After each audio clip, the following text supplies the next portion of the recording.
So good evening, everybody. Welcome to the Donny Chaingang with me, Matt Payne. We're live in the Full Speed Events studio in the old beer cellars for the final time for a little while, because not long we'll be heading across some water and heading across to the old farmhouse studios in France for a slightly different look. Behind me, but of course it'll be the same rides. We've had some crackers this week with the Donny Chaingang, the Wild DCG, and the Chaingang tonight. Looks like it's going to be no different, and we've got a storming route. But before we go any further, I've got to say a massive thank you to Continental. We have got 5 pairs of some brand new tyres that are going to be given away next week. They are brand new launched. They're not launched to the public. The first people who will be getting them in the UK will be riders from the Donny Chaingang Supporters Club. So if you're not in it already, you need to do so for next week. You can find all the details where you're registered to join the ride if you're not a member already. If you're a member, don't worry, you're in that draw. 5 lucky members of the DCG gang going to be getting those tyres, and I'm really looking forward to our riders getting those. Now, we are going on to move on to our routes, and the routes, well, they are classics routes this week. We're into Innsbruck Climb After Party. We have a 40k in total ride, and that means that the riders have essentially one lap of the after party course. Now, to make this a little bit simpler, the explanation is it's 3 times Innsbruck Ring, which we did on Tuesday, plus the climb to the finish, which is at 37.4k. That is a total of 640 metres of elevation. And once we go out and away from Innsbruck Ring, we have the long climb up the mountain to finish at that Innsbruck Climb Arch, KOM or QOM, dependent on your avatar's gender. Now, we are going to be headed up by Russ, who is here, Fonzie Downing, in once again. And Russ will be leading our group round. He sets the pace. Everybody knows what to do. Surely, it's really simple. Make sure that you follow the instructions on that screen, and that will get you there on time and away to go.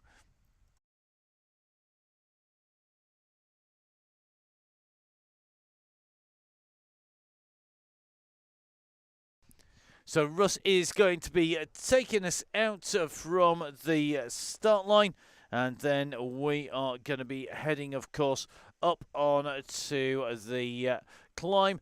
Our red beacon, who's going to be keeping hold of everybody, it is Ian Bell. Now, the Green Gremlins have got hold of the jersey. It's clearly spreading its way out and through.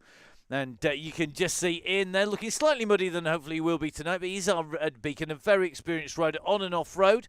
And hopefully he's got the grit out of his teeth and ready for the climb. Now, when we talk about the climbing, let's show you the profile, because the profile is pretty key tonight. Let's jump from our Zwift Hacks map across to the Velo Viewer profile. As you can see, Tuesday's leg snapper, which is down on the bottom right-hand side, it's hardly worth thinking about. However, the big climb is, now let's put this into some kind of proportion, and again we're going to jump from our 3D screen to our 2D screen, and that gives you a real indication of what we've got. We've got the leg snapper 3 times, then we head out of town, we climb up to the roundabout at about 30k, and then head up on to the main climb.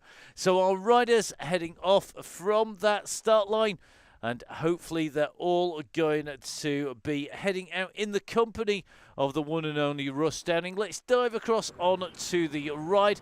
And as we do so, time to introduce my co-commentator tonight, joined in the studio by Emma. Emma, welcome to the studio. Welcome to the Donny Chaingang.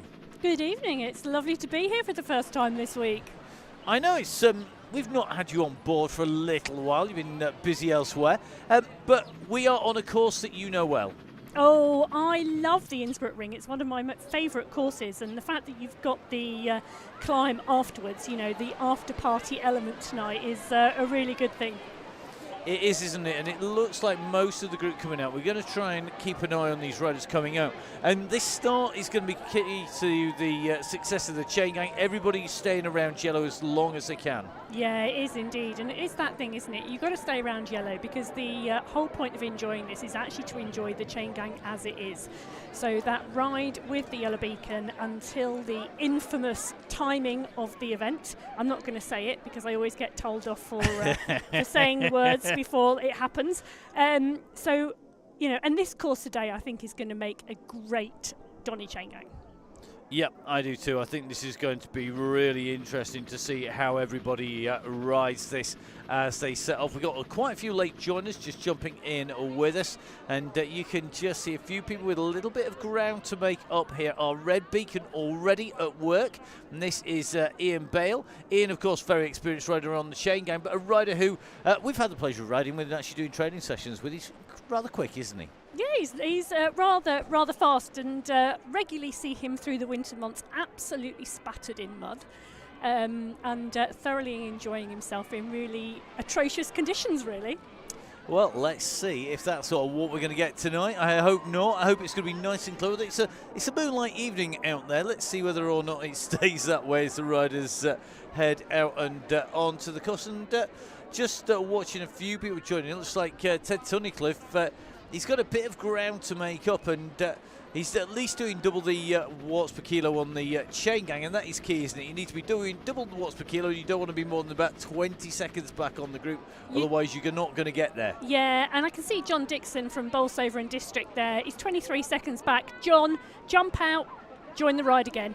Yeah. Going to be a lot easier, isn't it, to rejoin than try and chase, because the power of the pack is such it's going to move quickly. Oh, the size of the group tonight, so 74 riders on the Chaingang tonight. If you've had a challenge on the start or you've joined late and it's not just dropped you into the middle, you know, if you are more than 20 seconds back now, the pace that group will move at, even though they're only doing around 2.5 watts per kilo, you really need to motor. It's going to be a sprint effort to get back on. And actually, that's what the late join is there for. The late join is there for these instances when you've just got a little challenge, you've come in late, or you've just got a problem on the start line, and drop out, come back in and join the event again, and you will land in that large group that the Yellow Beacon is currently right in the middle of. Indeed, and I'm loving the comments from Russ. His legs are shot. He did a lot of work on Tuesday, pulling groups back. It's that kind of courses in Innsbruck Ring, and there was a really good breakaway. There was a whole load of action. Everybody's legs were dead, and that was kind of the same last night on the WOW DCG. We had a great WOW DCG with Daisy Freer, who's a regular on the Chaingang on the Tuesdays and Thursdays, riding and taking victory. She's only a youngster. Oh, it was so good to see Daisy and watch Daisy take the win last night on the WOW DCG. You're right, she is a youngster, and she's a very brave youngster as well. I've seen her try and attack Jo Blackburn and go with her until she's blown on many occasions on the WOW DCG. So it was absolutely fabulous to see her really think about where she put her attack in, and she really thought about that last night. It wasn't a hang in the group and a stay in the group and a wait till you just pop out of the finish line. She really thought about where she was going to attack on that course, and it really paid off for her. Indeed, and you can see the group rolling quite nicely today. We've got a lot of our regulars in. We've got one or two new riders in. Good to see that we've got Callum Craig back in now. Callum was riding strongly during the Chaingang on Tuesday, just got distanced and continued all the way into the finish. You can see a fair few people just having to watch what they're doing, because it is rolling at a right old pace tonight, isn't it? Yeah, it is. You know, look at that. They are rolling, like I said, around 2 watts per kilo at the moment, but the pace is rolling at around 35 kph. So it is a large pack, and throughout most of this course tonight, you know, this course, other than the leg snapper, but I'm going to say that the leg snapper is fairly flat in comparison to the quam at the end. You know, it's a pretty much a fairly flat-ish 30k to start with here. And then it's a 7.4 kilometre climb, and I will admit that is quite a steep 7.4 kilometre climb coming at the end. Yeah, it is. It's not just a consistent gradient. It looks like now we've got issues for Mr. Dixon or Mr. Bale with a dropout on the way through, so that's not good news. Oh, Looks like Ian. having technical dropout issues, never good news, which means that we're going to have to do a little bit of a sneaky move here and drop ourselves back in with Mr. Raccoon. So it looks like our red beacon going to be dropping out and dropping back in again. Ian, if you're watching, you can drop out, drop back in again, even as a beacon. It will still work. You've got half an hour. The late join works for a beacon too. We've had some challenges with a yellow beacon once on the WoW DCG, I remember, and our yellow beacon dropped out and then dropped straight back in, and it worked no problem. So drop out, Ian, and drop back in. Yep, going to be interesting. Now, one of the things worth thinking about here today is our trigger point, that infamous 3 Gs and the 3 Os. Because Russ has got a very sore set of legs after Tuesday. Now, does that mean if you were, because obviously you've done a lot of yellow beacon on the WoW DCG and you've been a red on the DCG, would you be pulling the pin early just to get rid of everybody and get them up the road? Well, it's funny, isn't it? Because I've always found, even if I've started as a yellow beacon with tired legs, I've always had an extra dig and an extra commitment to make it hard for the riders. I might not have walked the day after, but I've always actually, once I've started, thought, oh, maybe I won't go long. Oh, maybe I'll... But, yeah, you could indeed go long. But, you know, it is going to be really interesting whatever our yellow beacon tonight chooses to do. Well, let's see what he's going to do. Looks like that group is holding that together pretty well. Simon Choppin here, Andy Watson, that is Raccoon there. It's Andrew Keyworth, all rolling around. And I think we've got problems for our red beacon. He's having a few issues here. But Ian is back in the group now. He's obviously dropped out and dropped back in. He is back in the group, and the red beacon is glowing over his head at the back of this group. Excellent. And I'm just taking a little bit of a look at Tom Lindley, because Tom Lindley, one of our regular featured riders, he's changed his kit again. Gone for the pink level 40 kit there. Okay, yeah, I can see that there. Definitely. Well, certainly looking like he's got... he's going for a little bit of a disguise there. Meanwhile, Russ just jumping on the back now. Jake Speed is just off the back here. He's definitely a quick rider. He's one of our real fast riders, and may well be he's looking to just go help John Dixon on. John is closing in well here. Yeah. He might just roll on as we come into the leg snapper, which is a left, a right, and a right again. Yeah, John, again, another strong rider who's regularly out on the cross scene in the region all winter, and I've done a number of cross-training sessions with John. Great rider, good, strong rider, and actually he's doing this really cleverly, actually. He's sitting just sub 4 watts per kilo, and he's been doing that since the start. He's not panicked, and he's just pushed on, and really good warm-up for John tonight.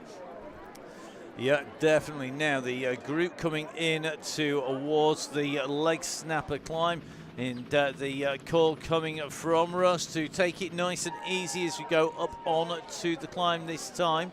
Let's take it steady. Well, let's see if that's going to be the case as our riders roll around. They're going to take that right-hand turn. Yeah, and this is so important here that all the riders do stay very, very close to that yellow beacon, because at the top of this climb, taking that right-hand bend, the longer this group is stretched, the more challenging it will be to bring it all back together, because that descent comes almost immediately. It's like you go from a gradient of 5% up to a gradient of 10% down in less than a second. And if this group is stretched and not close to the yellow beacon, what we're going to see is a really long snake and a difficulty bringing that group back together again. Indeed, and the shout coming from Russ for the back to squeeze on up. It is very knife-edged up at the top. It's that's my favourite description for the course here. So you can see our riders making the way. It looks like Simon Warren just taking a little break. He's going to have to get back on really sharpish here because he's going to be in trouble. Otherwise, you can see him just pushing it up here. But the group needs to hold together. Any gaps in this, over the top, as you say, Emma, it's a tiny thin end of a very big wedge, and it is hammered home at speed over the edge because of that knife edge, that instant up and that instant down. So key here is not to let any gaps go. Sit on those wheels, don't push at the front, and make sure there are no gaps opening up anywhere in that group. Really, really important. You can see that the group on the front are just squeezing here, and it is starting to open a gap at the back. You can see Jamie Pearson here starting to be distanced, and this is why the front of the group needs to ease, because what you're going to find is that he's not going to get back on to the group once that pace goes. So Jamie giving it as big a squeeze as he can. He's about 2.5 watts per kilo. But if we take a look up here, this is what we talk about. Watch the gaps open up. Yeah, you're going to see this really move out now.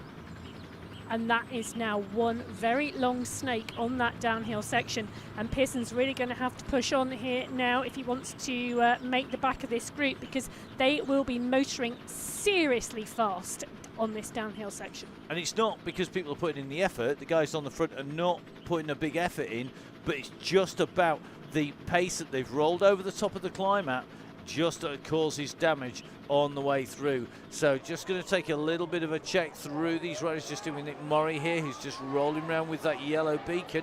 And it looks like John Wild is having to chase Mr. Pearson, doing a great job. Well done, Jamie.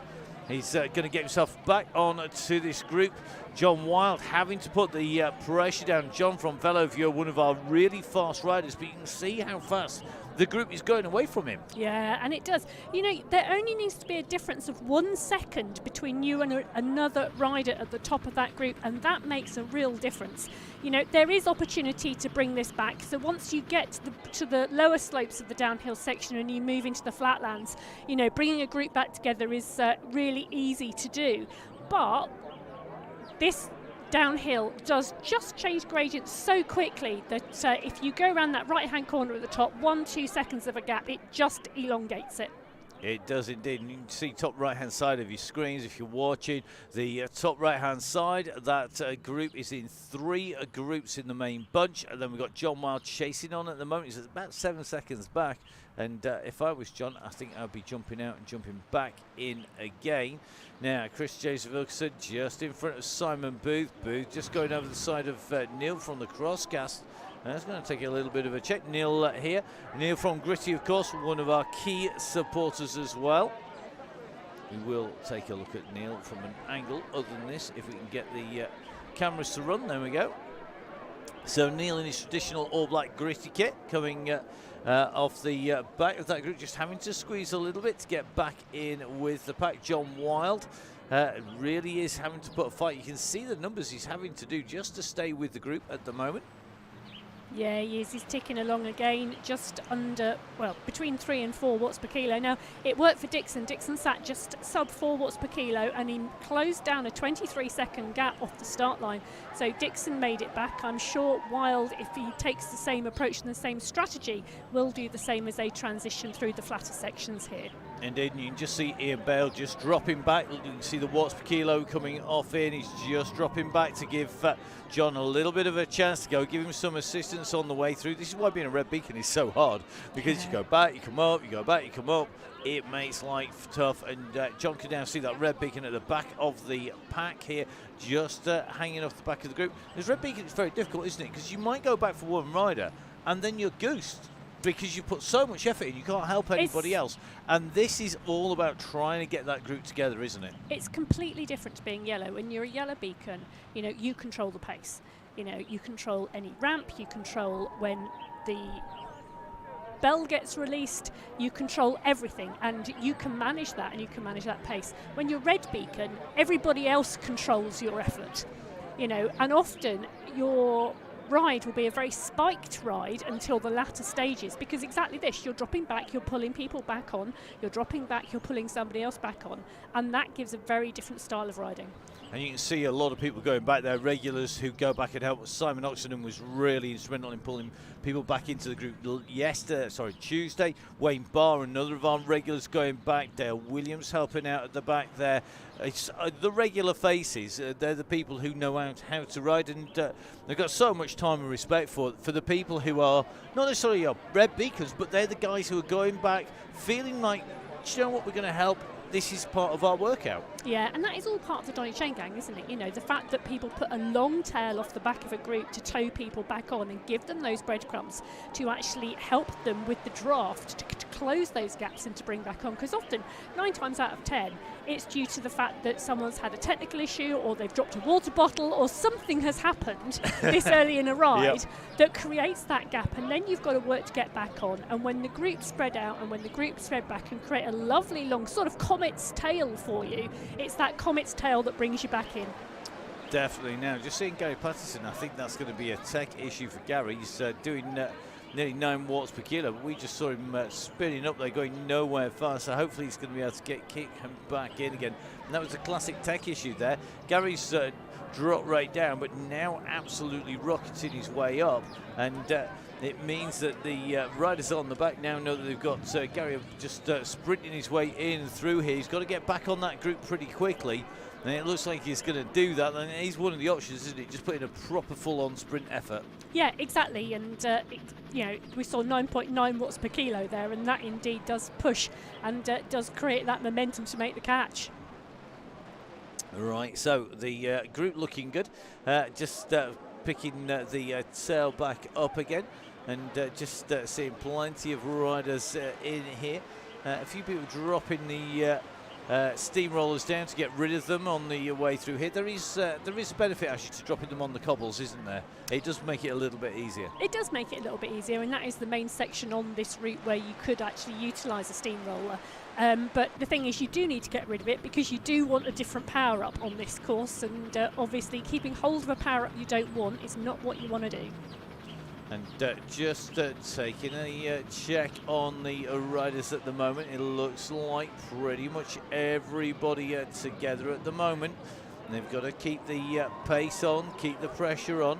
Looks like the riders are just rolling in and through at the moment. They've ed to keep that pace and keep that modulation there.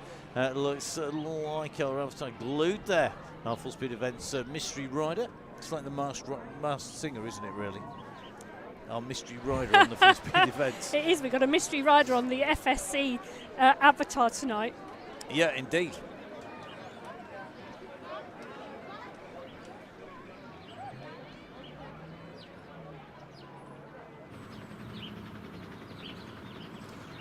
So it looks like Ian Bale quickly holding the gang in. So our mystery rider not washing their hair tonight. No, not. No, not in a waterfall either. Those people who've worked it out, good luck. Some people will know that. Right, looks like everybody good. Everybody chatting away. It's rolling along at the moment. The pack all together. Not going crazy.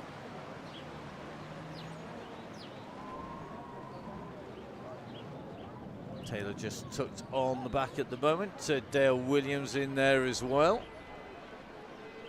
And it's interesting, isn't it? Look how fast this group are rolling. The group are rolling through around 41 kph at the moment. Those riders at the back of that group are sat at around 1.9, 1.7 watts per kilo. You know, nice and steady pace, but actually indicating how less effort it is to sit in the middle or to the back of such a large group. Definitely.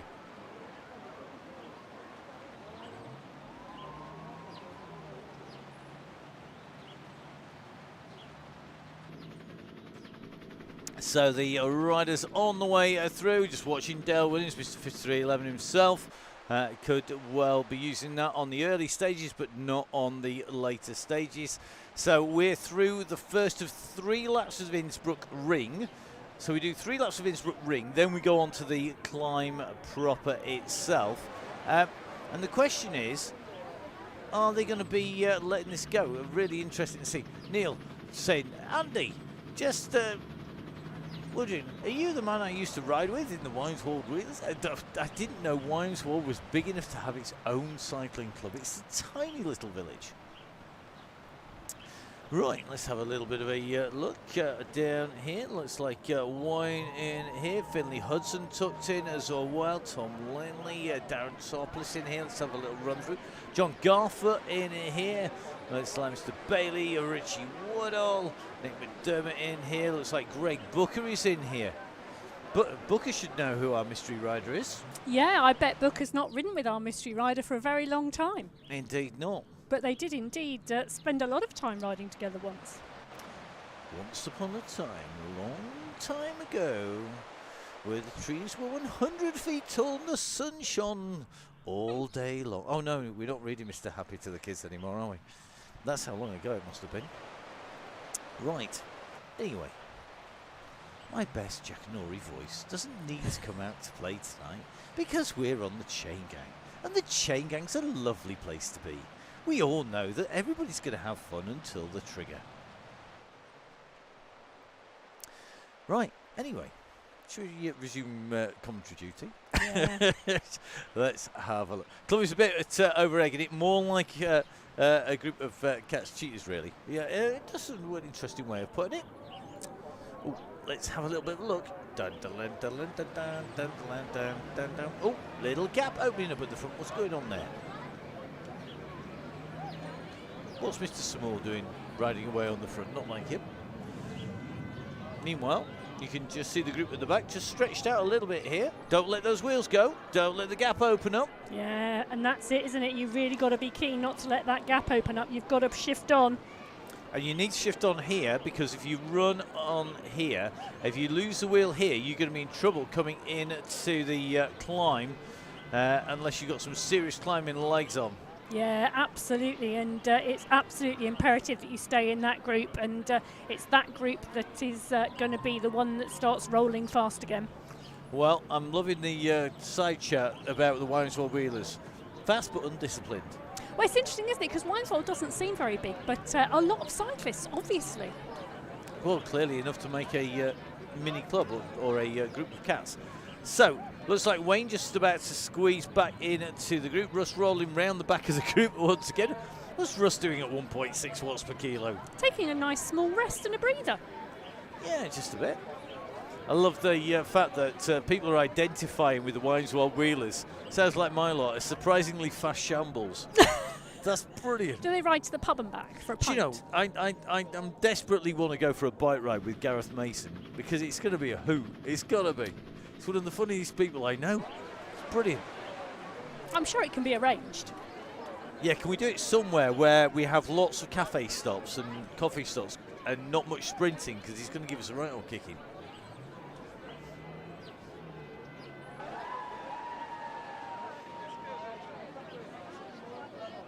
I love the fact Russ saying it's not that hard to ride together because he's out the back. Timing is everything when the messages appear. That's one of the things, isn't it, being yellow people don't realise. You can type the message and send it, and then it appears like 5-10 seconds later, doesn't it? Oh, yeah, and also, as you've got your head down typing the message, you know, if you've made a spelling mistake or you've done something wrong or you've written something wrong and you're trying to delete it and trying to start again, you know, then you look up and the group's gone. Cookie keeps saying to me, do you not use voice-activated software? I'm like, no. No. Did you just see that quote from Mason there? What? Brilliant. So the message from Gareth Mason went, one of my guys was on time on Sunday by being 15 minutes late for a time that was 15 minutes too early. Brilliant. Love it. Love it. Russ saying he's in control. He's got control of this. It's fine. Good. I'm glad you are, Russ, because we rarely think anybody's really in control. Russ is always in control. He's Yellow Beacon. He knows exactly what he's doing, when he's doing it, and he has a plan. I hope so. Wineswell had It's a a jersey. jersey. Said you know your own way home. Nice. Pirate rules then. Right, on to the climb. Dale Williams, he stops at the side of the road. Or is it Mr. Lindley? No, it's Dale. Dale, are you just having a quick comfort break? It's not like you. I'm liking his jersey. Have you not seen Dale's jersey? No, that The is donut seriously jersey. good. Look at that. This is the jersey. I know. Oh, I like that. How on earth did he get that one? I don't know. Dale, if you're listening, tell us how you got your jersey after you've got up the climb. Dale is wearing the donut jersey. I actually had a bike change. Ooh. Interesting. Tell us more. So Dale is in the donut jersey. My daughter can draw those very well. In fact, I have a screensaver that's much like this. 3D. You do? Yeah. Good artist, my daughter. Much better artist than me.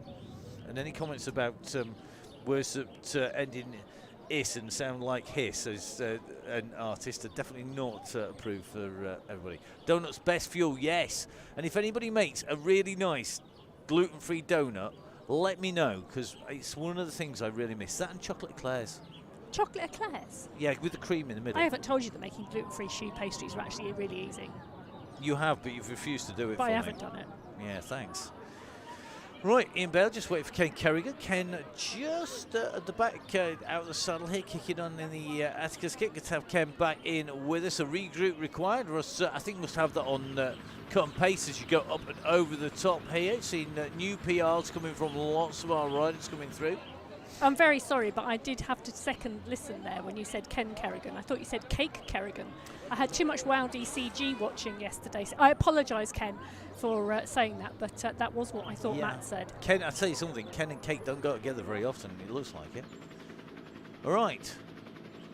Oh, apologies for the late join, it's AD, not Izzy. I added the wrong right to the account. Love it. That's okay, that's fine. 80, it's worked, sort of, kind of. We're going to have a little look. So in the sprint, yeah, looks like it is going to just be the one jersey in there at the moment. We're just watching this group. There are some gaps opened up here, and people need to squeeze or they're going to get in trouble. They're going to lose people. Look at this. You got another group off here, so there are lots of groups gone on the back here. We have got massive, massive, massive things. Yeah, Madeleines, not donuts. Yeah, he ate Madeleines the entire time. Right, okay. Kerrigan, distance. Bale, distance. And that's going to be, I don't know who Steve, Clarion Steve, distanced. Mr. Tunnicliffe, distanced. Looks like old Shampoo ahead, distanced. Looks like Dave Robertson, distance. Nick Rudkin in trouble. Simon Booth, distance. Keith Richards, distance. We've got some big old gaps opened up here, and looks like a number of riders off the back. We've got a long gap from here to the front, 26 seconds plus now. That's a big gap opened up. Yeah, and I think our red bus is about to start to form as we got a difference of opinion here in the... I think after that message from Ken saying just go for it, mate. Rowan Dubash is planning on coming back. Now, Rowan is on his way back. He's also on flaky internet connection tonight. He's hotspotting off a mobile phone to go back. So I think we're going to see a few people dropping back just to give a bit of a hand on the way through. Dave Robertson, Ted Tunnicliffe, Clarion Steve, Ian Bale. If the bus forms, I suspect it's going to be a little group a little bit further back. Meanwhile, the chase is on. Mr. Booth just about to make contact, but there's still plenty of riders off the back of this pack getting caught out. Yeah, and they continue to need to push. Our hidden avatar that's actually riding this evening is one of those riders about to squeeze onto that group. He's going to need to work his legs a bit there to close that down, but been sitting at around 4.5 watts per kilo to close that gap down, and he's going to be the next rider, I think, possibly to make that juncture. I'm loving the fact that Ken's saying, no, go on, and Rose saying, no, I'm coming back. I insist. Brilliant. Do you know what? I love the gang. It's the chat on the gang is just, you know, if you had like a really hard day, just like, oh, I don't know. I had a really hard day, and then you get this sort of, you know, this non-stop chat on the way through. Oh, so Dr. D's going backwards. Looks like the avatar making its way up there, yo-yoing its way around. Yeah, he's got a little bit more work to do to actually get into that group, but absolutely now just coming back on to the group now. So Chris James from Ilkeston just distanced a little bit. Dr. D going backwards. Looks like Ted just chasing his way on. Dave Robertson here. Looks like Clarion Steve trying to motor on here. Guys, hate to say this, you need to get a group together here, because this, I think, is got the makings of a good bus here. Dr. D, Dave Robertson, Clarion Steve, Ian Bale, and Ken Kerrigan, actually. I think there's a whole group there. You might be right, Emma. Well, put it in your diary. Yeah, Matt, yeah, just put that in the diary. Matt has just told me that I might have been right. That is a massive moment. You know, if we remove the word might from that, it could be a first time ever. Yeah, I know it rarely happens, you're right, believe me. Right. Let's get back to the group at the front, heading for the line once again. Okay. Looks like the gang in here. Just watching Mr. Lindley. Let's come through. What I like is the fact that if you leave the avatar on Tom Lindley, he gets nervous. Does he? Yeah, you get nervous yet, Tom? Oh, that's a bit nasty. I know. I don't know how on earth or why he would get nervous. He's, you know, a cracking rider. He felt like he'd been watched too long, but that's only because I left the avatar on him for about 5 minutes on Tuesday night. Oh. Just take it as flattery, mate. Honestly. So it looks like red bus on its way through with Ken Kerrigan on. So ding ding, all aboard. The bus is on its way out. The group back together again, rolling round. Oh, look at that. I like the little swerve there that one of those avatars just That was did. Steve. That was Simon Booth. That was like avoiding a pothole in the road. How amazing is it? I know that. That's Simon Booth. Simon's avatar is always the same. I like Simon. Simon doesn't go changing his jersey. Simon's jersey has been the same since I can't remember when. It's the St. Kitts Cycling Club jersey. St. Kitts. Oh, very good. It is. It's St. Kitts Cycling Club. And you can see stkit.com.au from Australia. Yeah. It's St. Kitts Club. Simon, one of our regulars on the gang. He's been on the gang like since before I can remember when. Don't know if Simon was riding during the testing period, the beta phase of the testing. Sounds really posh. We had a few mates riding around on Donny cycling to camera. It's great. During that testing phase, might well have been. Okay. Oh, the bus is on. Beer or lager. There we go. That. And do you know this? The irony of this, that we have two bus drivers here. Because Ken, it's true, isn't it? Yeah, Ken is a bus driver by profession. In real life. In outside in the world, and today he's being driven. Instead, he's being driven by Ian Bell, who's our current bus driver. Yeah. How good's that? That's quite a nice little moment, isn't it? You have a little moment about that. Oh, I just think that's really nice. I do. Oh, yeah, the drinks are floating. They're trying to emulate the cake and drinks. They'll be talking snacks next. Careful. So it looks like Chris James and Dr. D heading back for Mr. Bale and Kerrigan. And associated riders, Clarence Steve as well. Step away from the city, KK. Right, back to the serious stuff up at the front. It's serious, honest. Well, is it? And what I think is interesting is that we haven't had any sign of a trigger yet, because we are already through twice through the line. We've done 2 laps. We've only got 1 more lap to go. Then we're on to the climb. Well, yeah, that's it, isn't it? Because we are coming up for 20 kilometres now of this Donny Chaingang, and it's a 37.2 kilometre course in total to that King of the Mountains banner at the top of that climb where we're going to finish tonight. So well and truly coming up towards, I suppose, a watch out moment. Oh, not yet. Not yet. 9 minutes. Russ, just because you're not having to do any work, Russ is just having a nice, easy ride out, honest. Nothing wrong with that. Do you know what it'd be? It'd be because Norm's kept him awake here. And is Norm keeping you awake, Russ? Is that what it is? He's a bit of a monster now. Norm's out and about, moving about. He's making Russ do loads. I saw Russ with a rucksack on, with Norm in the back. I think it was actually a baby carrier, you know, the ones he walked with. But it didn't half look like he just stuffed him in the rucksack and Norm was just looking over the top of it. Looked very cool.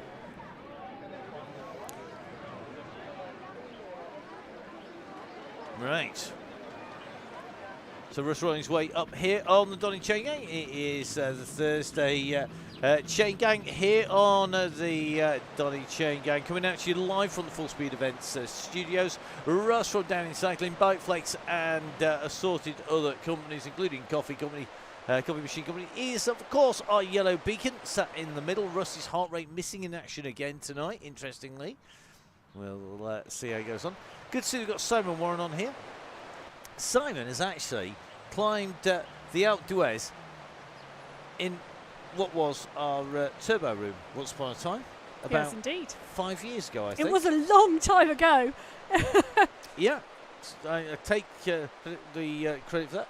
He did a test to see what it was like riding up that versus the real deal. he said it was very, very realistic. Although he was fast, he had a very fast time on.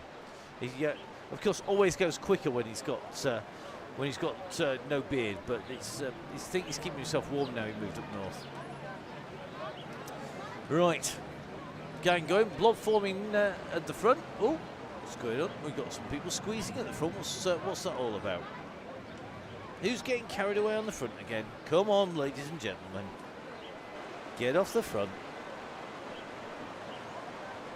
Get that pedalling sorted out.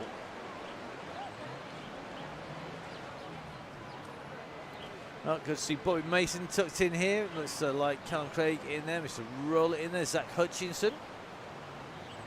Tucked in a group. Simon Oxenham after doing that work on the back in there. Gary Patterson, Nick McDermott, Keith Richards, Mr. Main, as well as Hawkins in there. Jim Flynn tucked in. Mr. Murray as well. Good to see Nick in here from the V6R Racing, making the way in and along. Interesting that people are dropping steamrollers now. Drop it on the cobbles. Drop it when you hit the cobble. It does work on there. It does make a difference. Yeah, because where are you going to be able otherwise to drop it and actually make use of it? And it is only on those cobbles, isn't it? Yep. On this course. Yep. Sad, isn't it? I can remember the road surfaces all the way around. So the group heading in to the leg snapper once again. We're at 21.8k, but the distance is not really all that selling, because remember, we're going to be going all the way up to the top of the KOM, and the distance is deceptive because, of course, we've got that big climb coming up. Remember, of course, at the moment, the aim of the game, the whole purpose is to stay around yellow. Once we get up to the point of no return, the trigger pulling, pin throwing, plunger pushing moment, that is when all rules are off. There's no holds bars. Biting, gouging, and headbutting is allowed. Yeah, well, I don't know about that. Well, if you want to listen, how else are you going to chew on the stem but do biting stuff? That's how it works. That's true, isn't it? Bang your heads against a brick wall and, shoulder barge when you fall off the rollers because your front tyre blows out. Well, that would only happen to you, wouldn't it? I'm not the only person to come crashing off a set of rollers. No, that's true. It was, and I was absolutely gutted because I was an hour into an event and I was really enjoying it as well. It's motoring, going really well. I was gutted. Obviously, someone somewhere thought you needed to stop. The great God who had sliced my sidewalls apart when I was out on a ride. At least it went on the rollers, not going down to like 50 miles an hour. Well, that's true, isn't it? Right, onto the climb. Here we go. It is an 8% section. We're on to leg snapper, and this is where the group should know what they're doing. This is getting squeezed. It is. Mr. Dowdleash is on here. AD is in. Yeah, we are less than 15 kilometres to the finish now. I think there's a lot of nervous energy in that pack at the moment.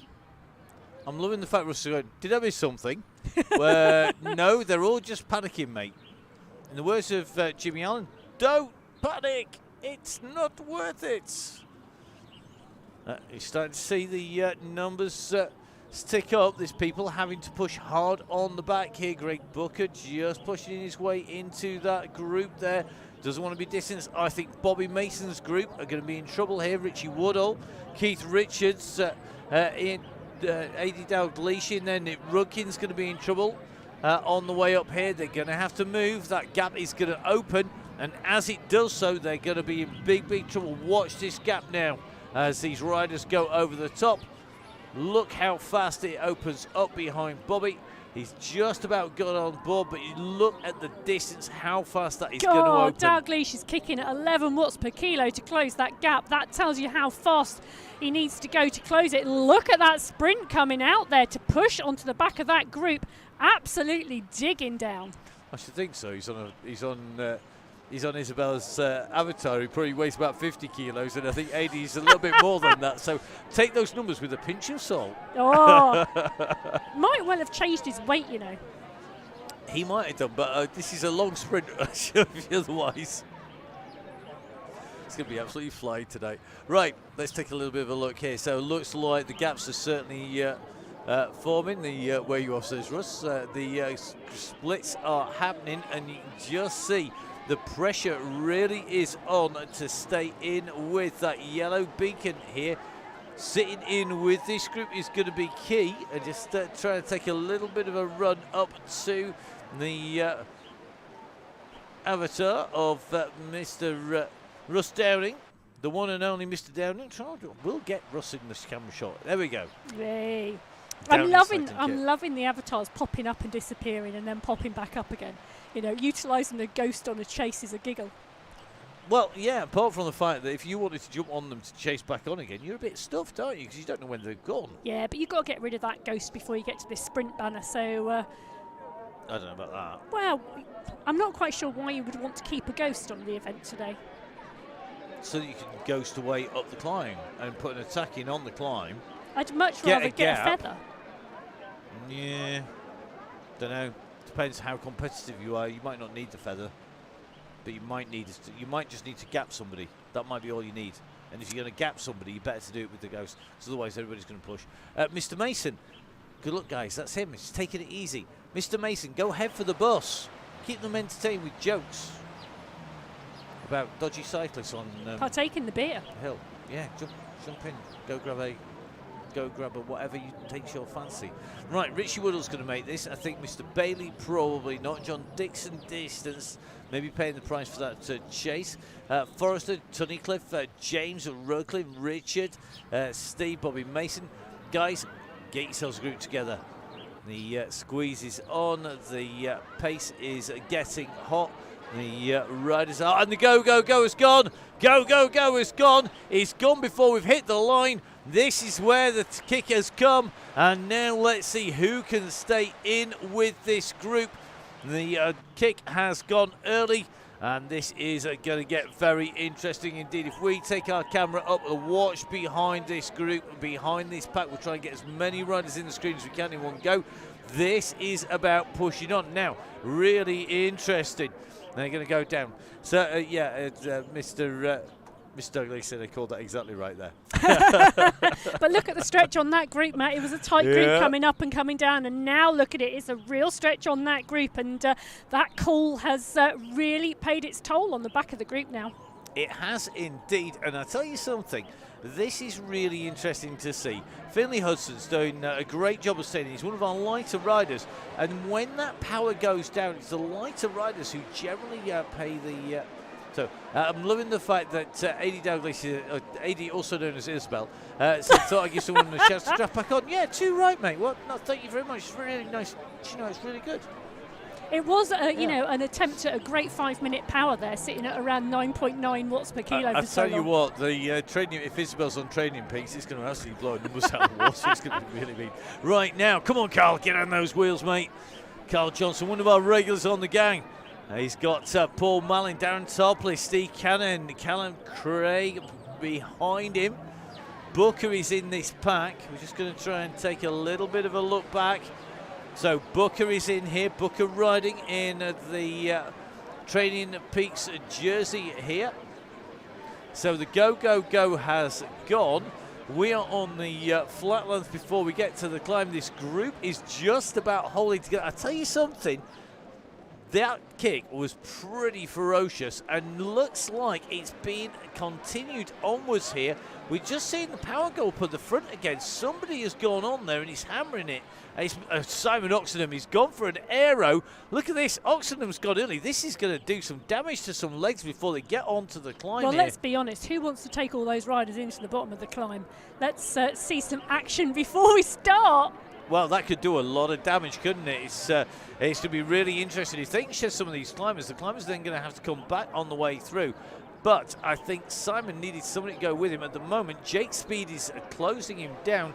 And Jake, a very quick rider, dragging this bunch back up to them. Sitting in the pack now is going to be key. So over the top of Jake goes Rollitt. So Rollitt comes in and through. So Thomas Rollitt going over the top. He's look at this attack after attack. The rider's coming through. Now Speed has got to go again. Is Speed going to go? Speed has sped off into the distance. Anyone waiting for the climb? Good luck. Yeah, for sure. I'm loving it. Don't bother waiting for the climb. Go early, go hard. Come on, Speedy.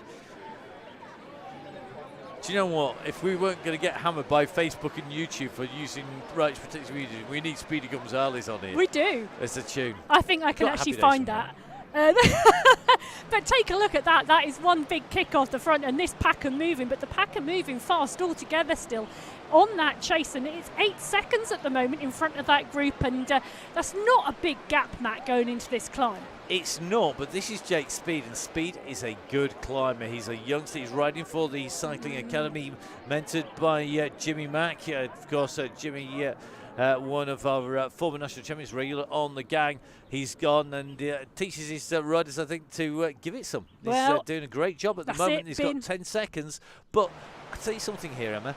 What I'm liking is the fact that people haven't panicked here, and they are measuring their effort, because the moment this hits a gradient, it is going to go. Yeah, it is indeed, and you are quite right. This group are still all together, and there's a large number of people in this group, and you can see the damage it's done to the riders behind, and we have had riders drop off this group, and it has slowly been whittling down. But still a really strong pace on the front of this group. It's going very quick indeed. Russ just goes up onto the top. Russ wants to pull this out here. He's going to try and close down Speed. And there's been people taking turns on the front, but they're going to need to work together, because Russ can ride off here. Come on, Russ, right to the top. I thought Russ was telling us he was tired at the front of this. He was. This is it's his last the power hurrah. of the yellow. Do you know what it is? It's gamesmanship. He doesn't ever bullshit anybody, but he does know how to play the game. That is for sure. Well, there is something about yellow in terms of making the moves on the front and actually trying to create some dynamic in the group. But it also gives you wings, you know, that yellow beacon. It does, and Russ has been tempted out here. He's pushing on. This group is in trouble here. There's a few riders distance here. Keyworth has gone, Garfort's gone, Forbes gone. What looks like somebody's going to be washing their hair if they're not careful. It's Mick Clark's gone off the back as well. Chris Ball in trouble now. Boothie's on to the climb. We've seen people trying to rip this up. They've not been able to break it clear. They're still chasing Speed, who has gone up the road. He's one of the youngsters on the Cycling Academy. He has got distance here, 14 seconds, and he's on to the climb proper. Yeah, he is indeed, and you can see that group behind him, 14 seconds now, the gap to Speed as Speed pushes on the climb. He's gone over that red dotted line on the road. It is underway, the climb. It is indeed. Now, Simon Warren of 100 Climbs fame. Do you know he's written a book or two? About climbing? Yeah. Yeah, hundreds of them, in fact. On the way up now, Russ saying, see you later, kids. Yeah, well, I think, to be honest, you're going to have to watch out for some of our really young riders and some of our older riders. People like John Wilde can climb really well. Could be one of those riders up there. Finley Hudson is in here. He's one of our really quick youngsters. You've got riders like Speed up on the front. 12 seconds that gap. It's not going away. If anything's coming down, Zach Hutchinson, is Zach going to have his day here today on the Chaingang? Roller is helping to pull this in. They are at 10 seconds, and there is all kinds of pain behind them. The gaps have really opened up, but this is the chasing group that is on its way up here. They've got Speed in front. They're going to come in, and I think they'll have him back at that right-hand hairpin bend. There you go. There's the commentator's prediction for you. Oh, there is indeed. And do you know what? It's coming down, but it's coming down so slowly. You know, it is still at 10 seconds out to second, third, fourth, and then it's around 12, 13 seconds out further back than that. So it's all of the riders now starting to spread out and ride their own climb. They are indeed, and these riders are really starting to feel the pressure here. Greg Pillsworth's legs have gone. I think he's just found they're disappearing off down the road. There we go. So Greg's legs have gone. He's popped. He's out of the back. Neil from Gritty with the group there. Richie Woodall. Jamie Pearson in with him. Liam Calloway not all that far behind. So is Goodwin. Booth, Samuel Potts, McDermott. Looks like Martin in there, Chris Ball in there, Morn is in there. Looks like Shampoo Shin's on his way up there as well, hairy leg monster himself, as we make our way up towards the front of the group. Now, John Wild tucked in here with Tom Lindley and Harry Hudson. So we've got somebody who's definitely not in their 40s, 30s, 20s, teens, in with some of our very fast riders who are much younger in the shape of Speed, Hudson, Lindley. Booker's not exactly old either, is he? No. But he's definitely not a teenager anymore. No, mid-20s. Mid-20s. Is it going to be Mr. Booker's day, riding on strongly here? Well, I tell you what, Speed is time trialling his way now. He's set into a comfortable pace, you know, now, Matt. And he's sitting around 5.5 watts per kilo, and he is just tapping his own ride up that climb. He's now at 16 seconds, you know. So whilst everybody else is wondering what to do behind him, he is riding a really good ride. He is indeed, and I mean, bear in mind people like Greg Booker. I mean, you know, we're talking regular hill climb winner and some real monument wins on the way through. Russ, for all he protests that he can't climb, can. Well, both of them have won the Monceau Hill climb. Yeah, exactly, and they're quick uphill. They're no slouches, and this climb, because it's quite steppy, it's not a constant gradient. I think this could suit the guys who are going to be able to sit and power over those slightly steeper sections. But they've got to be aware of what Speed's doing. He's sat at a pace and motoring along, and it's not dropping at the moment, and they're going to need to keep that pace high. They can't attack each other.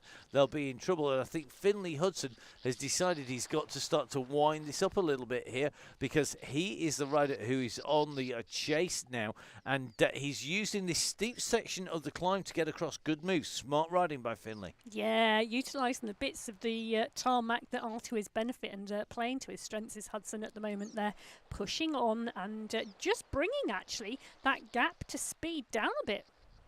It is indeed. Speed now responding, because he's gone on to the faster, flatter section, taking the right-hand turn into the left, but there is still plenty more up steps to go. Finley and Harry Hudson are the 2 and 3 at the moment. Then it's Wild. David Cass nicely in this group. I tell you something, David Cass has improved week on week, and he's a really class rider, and right in the mix again. You got Rush, you got Zach Hutchinson, Dale Williams, Simon Oxon, and Wayne Barr. We've got Nick Murray in there as well. And it really is a who's who at the front of this ride at the moment. And Rush just using some more power to get across that gap and get up to this chasing group. But Speed at the moment, Speed by name and Speed by nature, he's got the gap. Yeah, he has indeed, hasn't he? And he that likes gap, the mountaintop finish. well, you know, 27 seconds now back, so the steepness of that climb really foreshortening the distance between Speed and Hudson, and whilst Hudson pushed on, then Speed responded, and wow, now 32 seconds. I'm looking at that, Matt, thinking, is this all over? Or actually, the fact that we've still got 5.2 kilometres to get to the top, can this all change?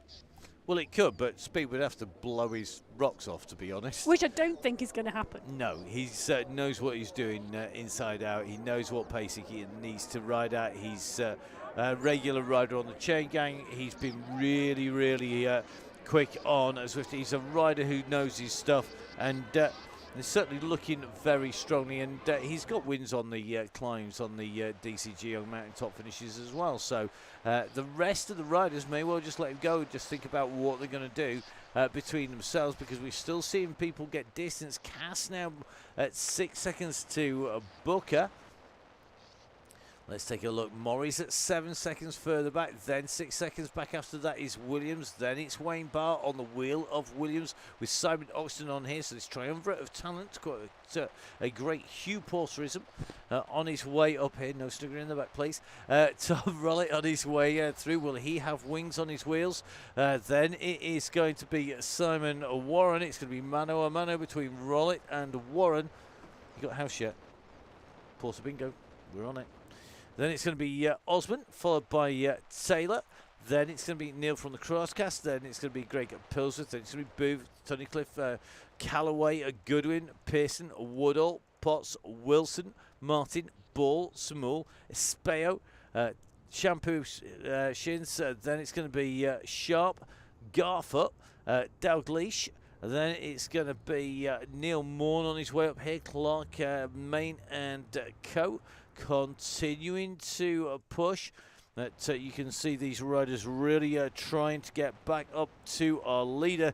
They've got their work cut out because Jake Speed at the moment, he's got that gap, he's got that distance. It's still sitting at half a minute, but we've got a long, relatively straight run to the finish now. Yeah, we have indeed, and the gradient's going to make a bit of a difference here because the steeper sections will benefit a lone rider.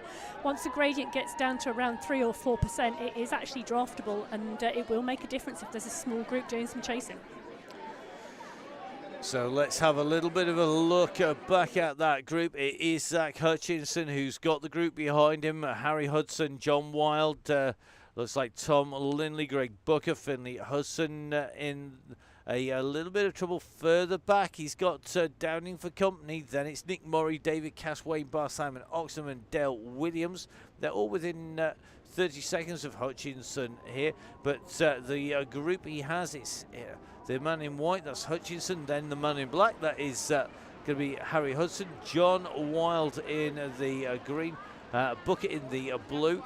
Then it's going to be Lindley in the pink. Then it's going to be Finley Hudson with Russ Downing here. So Finley trying to tow Russ back in, I think, here. Doing a great job just out of the saddle, just kicking on here. Russ knows how to follow a wheel. Just going to try and stay in with him as they come up this section.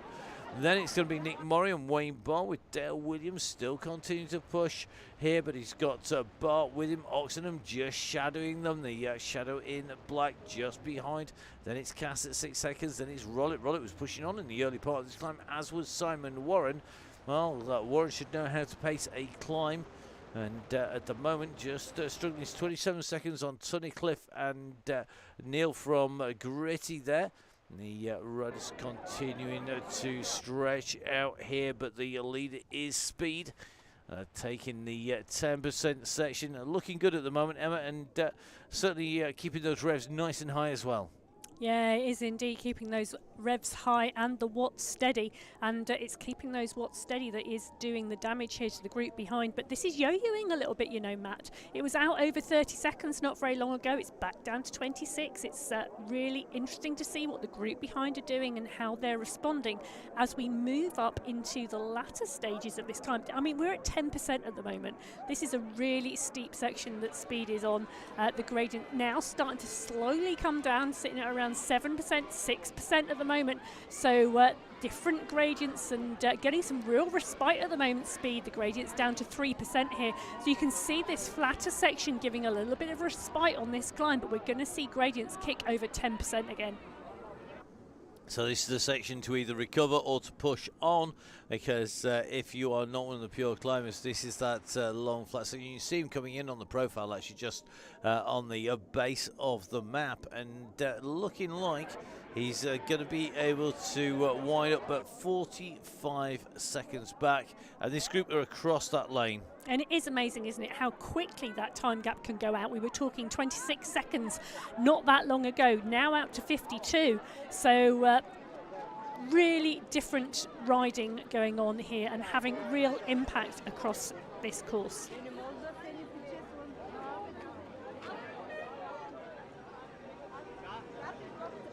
Hutchinson's doing a great ride here. Absolutely continuing to be on the front of this group, and I'm really loving Hutchinson's leading this group out. Hudson's leading Russ Downing out. Yeah, it's the youngsters doing a great job, dragging these groups along at the moment, and they're all chasing Speed. Speed's pace has come, it keeps dropping a little bit more now, so just taking a bit of recovery. He's got the sliding room to do that, given where he is on this climb, but let's see what he does. I think just going to do a little bit of recovery. It's a long way to the top of this climb, and now it looks like Russ just on the front with Hudson taking some shelter on here. I love the fact that Russ saying, yeah, he's killing me more, like. That's what youngsters do eventually, isn't it? You know, you'll always remember the day when you could no longer stay with the youngster. Yeah, definitely. Do you know what? It's It's always the case, isn't it? The youngsters get quicker, and the older you get, the faster you were. Yeah, exactly. But interesting, talking about faster you were, Speed's still on the front there, and Speed is indeed tapping away still at that steady space. He's been sat at around 5.5 watts per kilo, constantly on this climb. And that gradient is back up to 11% now. So he's had that light relief, and now he's onto the much deeper sections now as it really starts to kick with him. And as you take a look back behind Speed, you can just see that pillar of yellow from that yellow beacon at the moment. At the on the way up here, Speed just coming up alongside the wood yard at the moment. When he goes up alongside the factories, when we first went to Innsbruck, left-hand side of the road, a little bit further up, there was nothing. Then they felled the trees. Then they built a concrete pad. Then they've steadily built buildings into this. This is over the time it has progressed through the building site and into more of a building. But really without the cement lorries and without trucks using the road. Yeah, without any carbon footprint, they've built a building. It's really smart, really clever. If only it was like that in real life, eh? I don't know. Right. Let's just take a little bit of a look. Those groups together as the status quo maintained. Hutchinson, Wild, Lindley, Hudson and Booker. And then it's Finley Hudson rather than Harry and Russ Downing. Then Murray. He's got a bit of a lonely ride. He's got Russ in front in his sights. Behind him is David Cass. Then it's going to be Tim Wright and Dale Williams with Wayne Bartok. So this is going to become a group of 4, I suspect. Then it's Simon Warren, Ted Tunnicliffe, Simon Oxton and Russell Osman. Then it's going to be Taylor. It's Neil from the Crosscaster. It looks like Mick Hawkins has got company with Greg Pillsworth. Then it's Simon Booth, then Liam Calloway, Goodwin, Woodall, Pearson, Potts, Martin Sharp, Wilson, Chris Ball in there. It looks like Garth continuing to put McDermott doing the same. Clark doing the same. These groups are spread out all the way over the road. Let's have a little bit of a check. Ken Kerrigan along with Ian Bell coming around those hairpin turns. So they're a fair way up this climb already. So motoring their way on at the moment. Jim Flynn is front. It looks like Nick Rukin up here. It's our leader continuing to push on at the front. It is Speed who has the gap, and you can just see the distance really has opened as they come up to the top here. He got that gap on that lower section. He should be able to hold this. Yeah, he should indeed. But if Downing and Hudson continue with hand slings that are going on behind, you never know what could happen. No, working as a group going to be pretty key. Interestingly, looks like Greg Booker losing a touch with the Lindley group here. So Booker has lost touch, and he is going to see Russ coming up on his wheels here. Well, I'll tell you what, Hutchinson is pushing on off the front of that group at the moment, and Hutchinson's got about a 3-second gap now, so there is actually daylight between Hutchinson now and that group. So if he could look over his shoulder, he'd seen the damage he's done by just picking up those watts a little, and now having a gap back to Wild and Lindley. Well, the gap has opened. It is Hutchinson who is squeezing on here. Remember, they've got to get to the top of the summit. That's where the finish line is today on the Donny Chaingang. Then we have our run into the blue banner to allow our riders to wind down. Speed at the moment is our leading rider. And as you can see, I don't want to miss me building site. None of these buildings used to be here. None of this was here. This was great. Hey, when I was a lad first riding on Innsbruck, this was nought but green fields and cows. It was, I tell thee. Well, Speed's got 900 metres now to go until he sees the banner that will signify the top of this climb. Behind him, it's Hutchinson. Hutchinson can see the building site in front, so he's might be a minute behind, but it's not that far on the road because of the gradient here today. But it looks to me like Jake Speed is going to take another mountaintop, hilltop win here today. Yeah. Looking good, isn't he? He is indeed, and sighting that red banner just now, I bet was absolutely fabulous for Speed. Look at that, there it is, and finally he utilises his feather. I know, it's like Did you not need it earlier on, buddy? I'd have No? used that on the 12% section. He clearly didn't need it, saving it for the end there. He's going to come up. He's going to set the fastest time on the mountain today. Let's see what time he's going to put down. It's going to be a very fast marker. He should take the jersey with a ride like this. So through he goes. The win going to Jake Speed 17.09 and takes a KOM. There's quite a lot of people actually on this world today doing events on this world at the moment. Yeah. Oddly enough, I had a little check before the event started. There's actually quite a lot of people on here, so doing well to take that jersey overall. So Speed taking the jersey, now heading into that descent. It's going to be Zach Hutchinson going to be the rider in second place. That gap really has opened up to Tom Lindley. 17 seconds now. That is impressive. Well, smart riding and smart decision making, I think, from Hutchinson. You know, pushing on towards the latter stages of the climb and staying with the group all the way throughout. So really smart riding from Hutchinson. It is indeed. So well done, Zach. Heading up to the top of the climb and going to make his way in to the finish. And certainly looks like they're going to be a second place for Hutchinson. Here he comes, the gantry just coming up as he goes in and through the archway. Second place for Zach today. You get that second fastest time up there at 18.06, another fast time.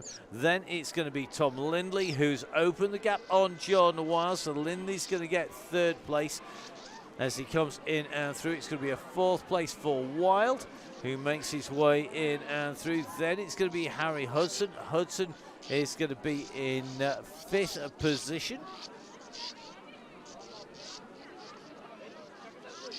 So Hudson in fifth, then it's going to be Finley Hudson now. Has Finley got the gap? Well, I don't know about that because I've just seen some orange numbers coming out behind from Russ, and I think our yellow beacon might be wanting to take this, so Hudson's going to have to pick up if he actually wants to stay clear of Downing, because Downing's fire socks are light as he's pushing on those pedals. Look at this, Finley Hudson is responding. Hudson's picked up the pace as well. Downing is behind him. Has Russ got any answer to the youngster? Russ is kicking again, though. Is he going to get him on the line? Has he got the power to roll him? This is going to be incredibly close. We're just in with Russ. Finley's just in front. It's going to come down to the line. Oh! So Finley Hudson just taking that ahead of Russ Downing. Now, Beacon, what a great finish there between those two. So they're going to go through inside the top 10. They're in what is going to be 7th and 8th places. It's going to be Booker coming through, I think, for 9th place. Just on its way in here. So Booker goes in and through. Then it's going to be Nick Murray. Nick on his way up here. A 7 watts per kilo. I think I nearly saw the 6.8 from Nick as he comes in to the finishing line here today. He's going to take 9th place. Yeah, and Cass is our next rider who's going to come through here.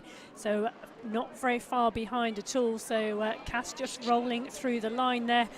Wayne Barr is going to be the next rider behind, with Tunnicliffe behind him not too far. And I think there's going to be a little one up, one down on Tunnicliffe and Rollitt, both coming through side by side at the moment. But there's quite close riders here all together. In fact, 3 riders coming in really close together at the moment. So Wayne will be our next rider in and through. Let's drop back in with Rollitt along with Wayne Barr and Co. And you can just see Wayne has gone through. Rollitt goes through behind him. Then it's Ted Tunnicliffe. Then it's Dale Williams. Those are those 3 riders. Then it's going to be Simon Warren. Simon again using that feather at the top of the climb. I know, it's 4%. We just come up a climb with loads of 10, 11 and 12% segments and dropping the feather on a 4% part. I think one of the things that's really interesting is when you go up the climb, you don't always know where the top is. And therefore, you sometimes hold on to it and hold on to it, and then realise actually you should have used it earlier. Well, you don't always know when you're going to need it, because you know you might be finding that you are coming towards the top of the climb and you're actually racing with 2 or 3 other riders, and that power up could be the bit that you really need. And you know, how many times do people regularly ride this climb? So, like you say, they don't know, or you might not know it's only 1 or 2% at the top. You might think it's 10 or 12%. So we're seeing a bit of a sprint come here, and Osman just taking Oxenham on the line. Then it's going to be Neil from the Crosscast coming in ahead of Taylor. Then it's going to be Greg Pillsworth. So Lord Greg Pillsworth just ahead of Mick Hawkins.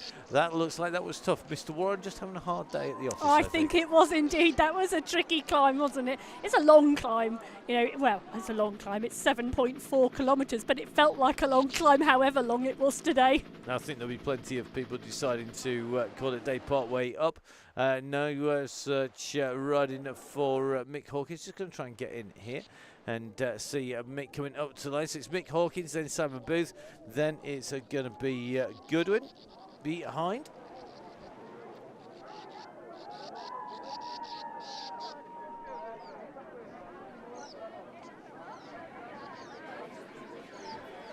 So through goes Mick Hawkins. He's our next rider in through the line. And I think Simon Booth rolling in and through just ahead of Leon Goodwin. So Leon, the next rider, making his way up to the gantry. He's got 13 seconds on Liam Callaway. So Callaway just chasing on his way in to the finish. Then it's going to be Gary Sharp. Yeah, and just behind Sharp is Potts and Pearson. They are side by side at the moment, and that is going to be another sprint finish, I think, for today. Well, Pearson has got a good kick on him.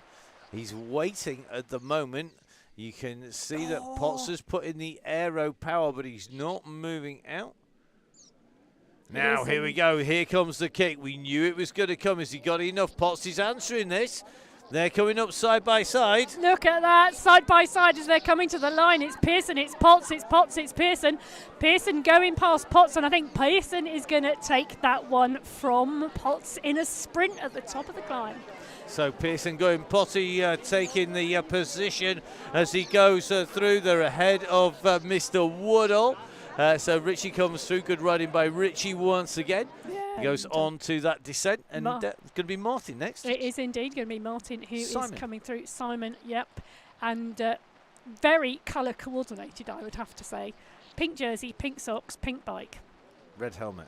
Yeah, but you can't have everything, can you, in your Zwift garage? Well, you know, try. You have a try. Says the woman on level number gun, don't know what, 50 was a long time ago. So next up is going to be Simon Martin. Simon just ahead of Steve Wilson. So Simon coming through. Steve still riding strongly, despite the end of the cross season coming. A man who rediscovered his cross racing through riding the Donny Chaingang. There you go. That's a crossover if there ever was one. It is, isn't it? I'm loving the chat between two people who've just sprinted out at the top of the climb. So Martin through, then it's going to be Steve Wilson. Behind it will be Chris Ball. Chris on his way up here, and Chris, none of our regular riders on the chain gang.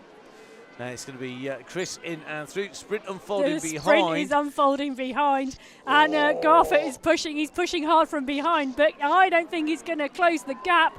I think this is not going to be a successful sprint effort from Garford. It's not. So Chris Despeo from Rumorg CC goes through ahead of John Garford of the Royal Navy Royal Marine Cycling Association. Those were the 1-2 in that order of that tour sprint there. And I think behind we've got Main and Gale in exactly the same position. The two riders coming into the finish at the top of this climb together. So we're going to have Doug Main and Jonathan Gale. So two riders very close together. They've got the gap on Dixonville, who's 9 seconds back as they come up here. So let's see how they go. Yeah, good to see Chris Ball putting in another good ride. Regularly improving on his way through. Now, here we go. Move on the side. Coming as they go up here. So looks like Gale has gone through to the front. Is he going to be able to lead this out? They're going to keep pushing though. Main is coming at some wattage, but he doesn't have quite enough there. So Gale from Main, and then it's going to be Dixon Moore next. Yeah, but we've got these riders keep coming in 2s and 3s. Matt Forrester is coming behind with Malin as well. And then Dixon, McDermott and Bailey all within seconds of each other, and Clark. This is going to be a thick and fast through the line. So our Red Beacon keeping the support coming out to our riders as we see Craig Forrester go through. He's just ahead of Paul Malin going in and through the line. Then it's John Dixon, our next rider from Bossover and District Reader on the Chaingang, just ahead of Nick McDermott. Nick continuing to push in and through the line. Then it's going to be Mick Clark.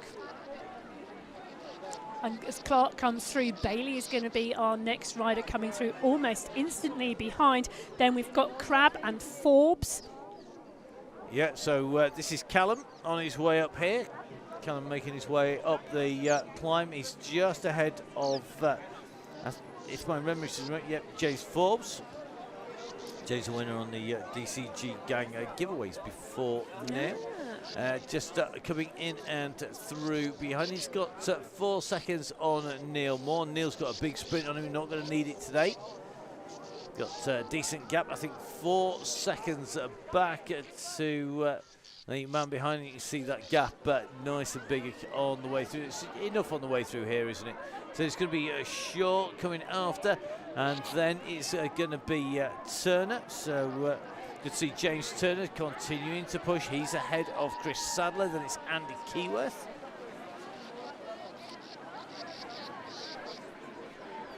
So through they go. Looks like Chris Sadler, 15 seconds down. So that's only about 150 metres or so from the line at that rate. Got 6 seconds on Andy Keyworth, and as we've seen, a few seconds on here is quite a long way. It is, isn't it? So Sadler is indeed our next rider to come through. Keyworth, the rider behind us. Sadler goes under that banner at the top of the climb. It's great that it's a downhill cool down. It is, isn't it? You can just make the most, grab those points on the way through. Andy Keyworth can be the next rider going over. Get those drops points. Make sure that you go all the way down to the bottom. Let your avatar just roll its way down. Spin those legs out as Andy Keyworth goes through on those nice lightweight wheels. Then it's going to be Rich Langmead on that Tron bike. So Rich, our next rider, heading for the line. He's got a little bit of a gap there. I think it's 60. Ian, if you hit the ghost button, does the red beacon disappear? The answer to that is you disappear, but the red beacon doesn't. Oh, that's not... Well, well, who are you meant to be racing against if you're the red beacon? You can race against anybody, to be honest, because like it's not going to work. The ghost is the most useless thing. Ask Russ. Or if you've got fire socks, ghost is utterly pointless. Yeah, because the fire sock's still in act. Yep, it doesn't mute those down. Okay, so it's going to be Ian from the Stellaton, and then the full speed event secret weapon. Who is absolutely kicking a sprint at the moment for this finish. I think that rider took that climb too easy. Look at the sprint effort coming out at the end there. Yeah, there were some red numbers coming up there, so well done to our hairy leg monster on the way up the climb. It's going to be Darren Topless next, somebody who knows actually the mystery rider well. Yeah, and behind Topless we've got Cannon, then Mason, who will be the next riders through.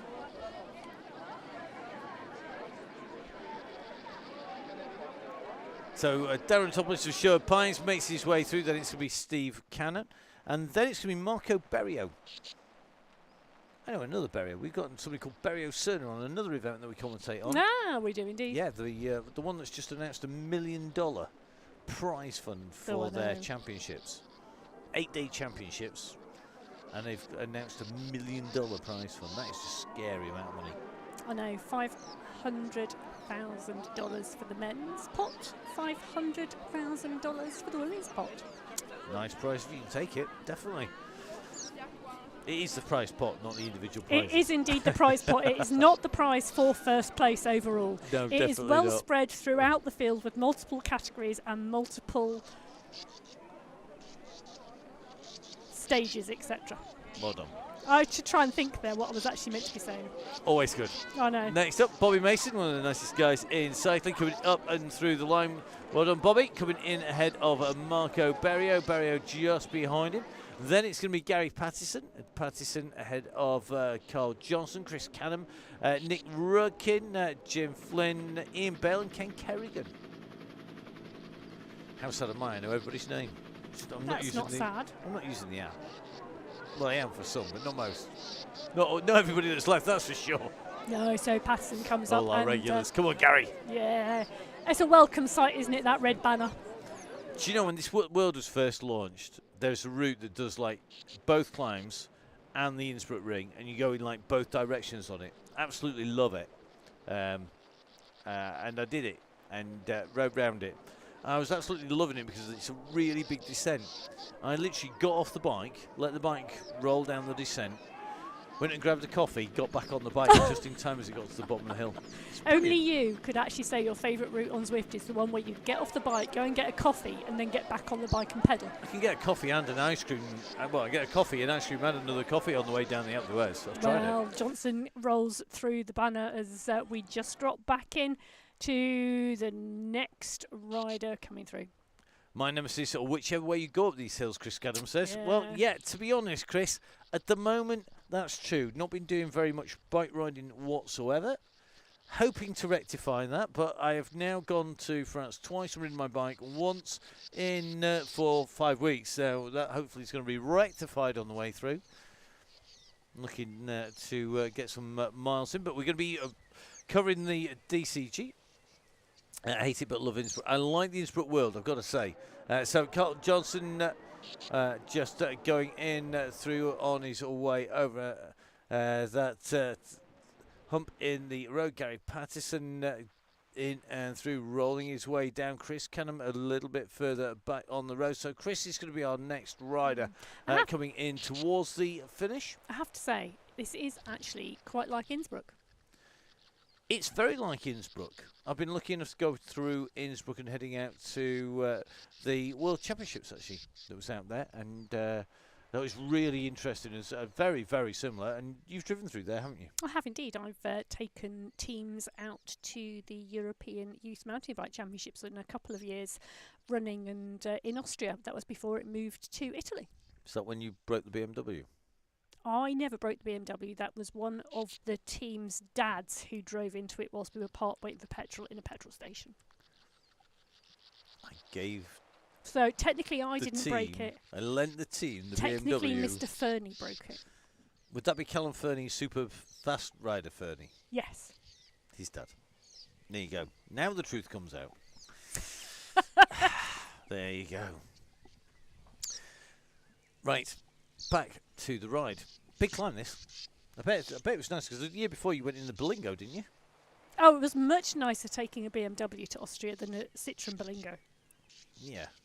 Less of an adventure. Less likely to overheat Well, and break down. I did about 30 miles an hour faster the whole way. Yeah.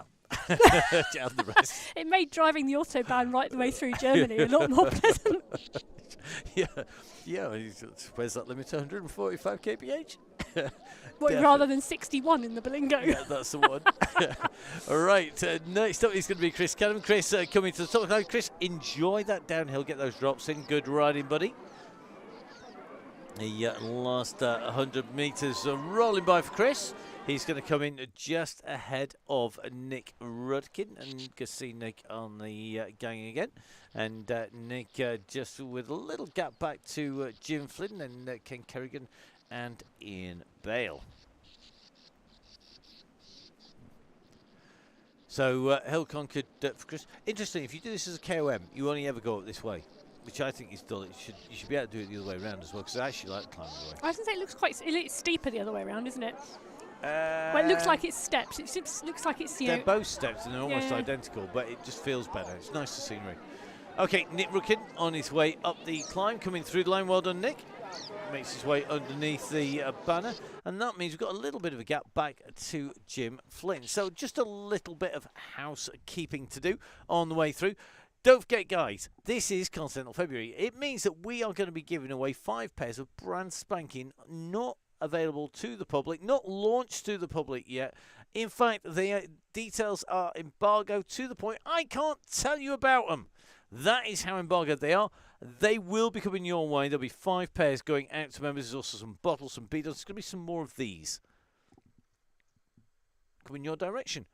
Not, of course, worn like mine are, because I use mine regularly when I'm riding the bike. and they're going to be coming your way as well. So going to be pairs of bottles, sets of bottles coming out. So you've never not got a bottle to put your OTE in. Continental tyres coming out, brand spanking new tyre, heading your direction. Latest generation, latest tech coming out. That's going to be going out as well. We've got to say a massive thank you to Continental for that. Don't forget, of course, all the way through February, Continental are the team who are looking after our riders. Now, let's jump back in and let's see how our riders are doing. Jim on his way up here. Not long till Jim can see the banner, Emma. No, not at all. And if he continues to pedal just a little bit and looks up across his brow, he will see that little red banner hidden in those trees at the moment. So just about to come round that corner and take the full run into the finish line there. So Jim Flynn, our next rider, heading for that finish line here today. Jim, another of our regulars on the Donny Chaingang. Great to have Jim on board. Don't forget, of course, if you want to come and join us, make sure you register. You can join a ride for the Donny Chaingang, the DCG. They ride free to join like all of the DCG Donny Chaingangs. But of course, you need to register for the Donny Chaingang 25 hours to 1 hour before the ride. That is the time window. If you are registering for the WOW DCG, if you're one of our Women Only Wednesdays Donny Chaingang riders, you can register any time, but the more of you that register through the system, the more leverage we have to say, look how many riders we've got registered. It helps us. We don't pass your details on to anybody. Jim, hopefully, will be with us on Tuesday for the Donny Chaingang, and our members, of course, of the DCG gang, well, they don't need to register each ride. They get the link straight to their inbox. Jim, hopefully, with us on Tuesday. Got a great route lined up on Tuesday. Can't tell you where it's going yet because we haven't told the members. But it's an absolute cracker. So, Jim, in and through. So let's take a check back on our beacon.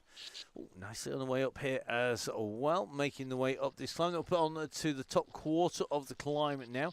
In Bell with Ken Kerrigan. So let's just do a little bit more housekeeping whilst we watch our riders just over there, just watching Ian. So remember, guys, all the people who are up there, they look after the riders on the DCG gang.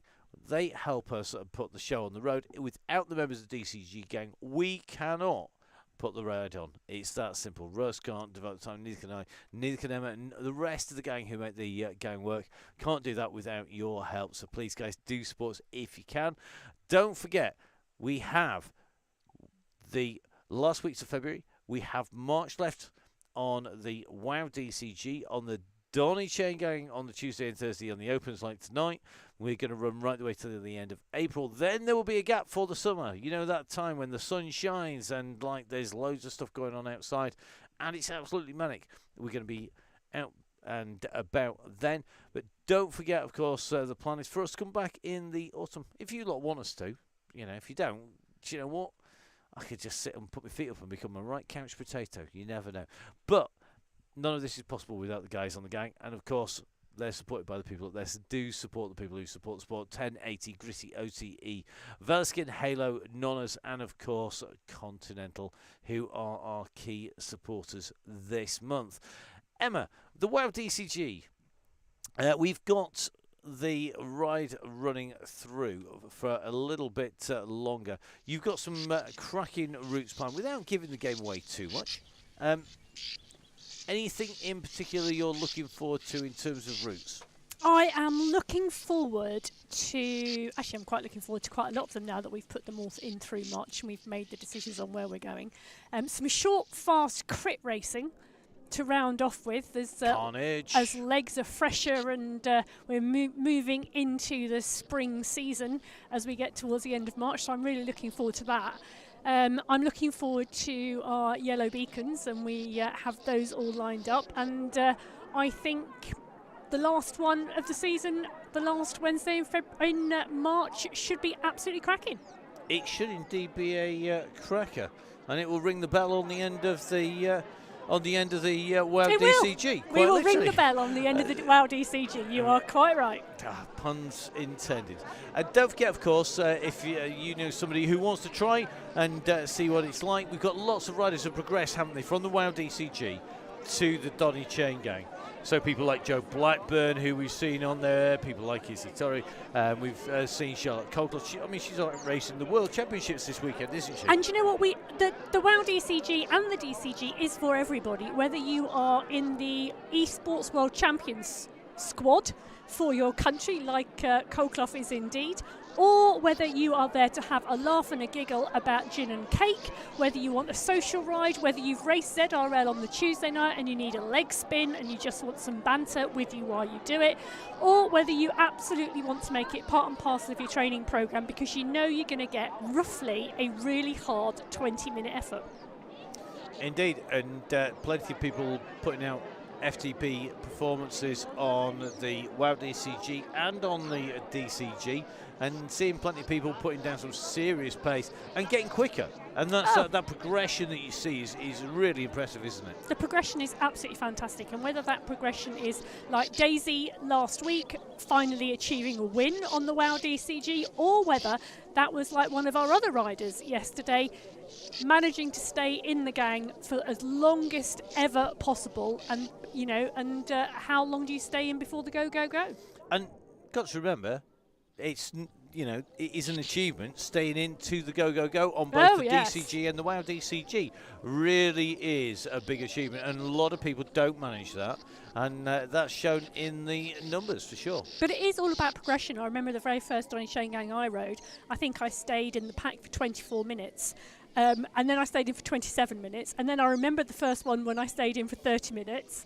And then eventually I remember being in on a Tuesday night until the go, and then from then on you can do it. Yep, and that's really important. That progression, fantastic to see.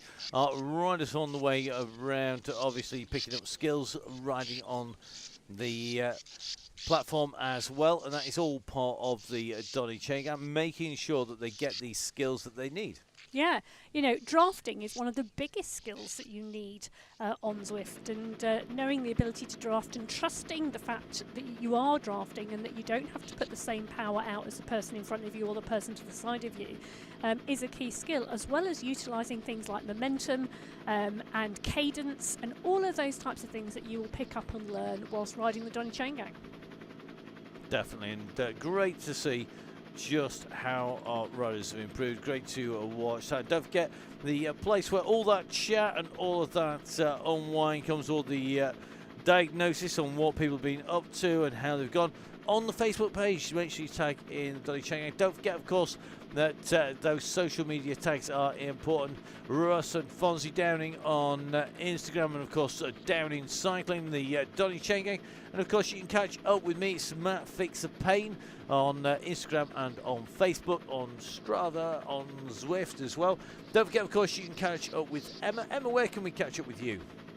You can catch up with me on Instagram at Biking Emma, or you can find me on Facebook, Emma Martin. So lots of ways to get in touch, and don't hesitate to get those messages in.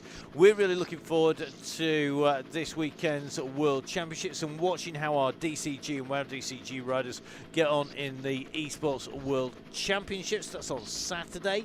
On Sunday, we're going to be bringing the Sunday Race Club out, more esports cycling, and you need to follow our feed on Full Speed Events to get all of the details on that. Never know, we might find a DCG rider on there one day. And don't forget, of course, we will then be heading hot foot across the channel, and on Tuesday the plan is to come to you live from the old farmhouse studios rather than the old beer cellar studios or the old garage studios. Yes, we do have 3 sets of studios. Yes, we do use all 3. Not all simultaneously at the moment. It's going to happen one of these days. Okay, heading up the climb, the banner I think is going to be in sight. Looks like Ian welcome and sight. Ken Kerrigan on the way in and looking at that banner as they come into their last 300 or so metres. Yeah, so, and interestingly, Kerrigan just pushes on those pedals and comes up to the side of Bale and now closes down and just sits on his wheel. Yep, don't be going on the front. Get ready to jump in on the way through. I love the fact that Ian Bale has got a nice red jersey for his red beacon duties. And our riders do think about this. Colour coordination is absolutely key, isn't it? Yeah. That and the ability to pick a picture of a bus. Oh my goodness me. Do you know, I might have to put a post out, I think, about the red buses, because I was when you randomly scroll through just deliberately to look at red buses, I cannot believe the variation and the photos people have found over the last few years being red bus. There should be on the Facebook page. Maybe somebody wants to do this for us. On the Facebook page, somebody please put on the Facebook page an album with just, you know what we need? We need just red buses. We need a publisher to do a coffee book of Donny Chaingang red bus photos. I don't know anyone who's written a book about. On that note, Kerrigan's just pushed on.